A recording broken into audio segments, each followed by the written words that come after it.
Hello guys, કેમ છો? મજામાં? તો મજામાં જો ફરી એકવાર નવો વિડીયો તો હાર્દિક સ્વાગત છે. તમે જોઈ શકો છો આ કોટ ચોકડી છે અને આ બધું દાળનું તપેલું મૂકેલું છે અને આ બાજુ પાછા કામકાજ ચાલુ છે. આ બાજુ જોઈ લો, દાળ બાટી બનાવવાનું કામ ચાલુ. માસી દાળ બાટી બનાવે છે.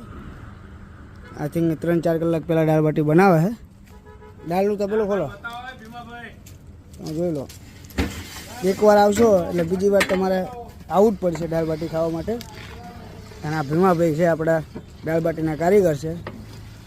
કોઈ સારો પ્રસંગ હોય તો પણ તમે એમને કહી શકો છો. નીચે કોન્ટેક નંબર આપી કોલ કરી શકો છો અને ફોન કરીને આવજો એટલે દાળ બાટી તમારી પાસે રહી શકે.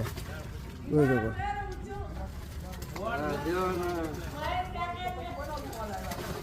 આ બાજુ આ માસી દાળ બાટી બનાવે છે.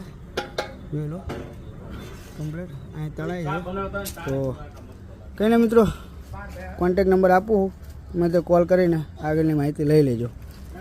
આગળ કોટ ચોકડી છે. કોટ ચોકડીની આગળ આ બાજુ પાનનો ગલ્લો છે અને આ બાજુ દાળ બાટીની દુકાન છે.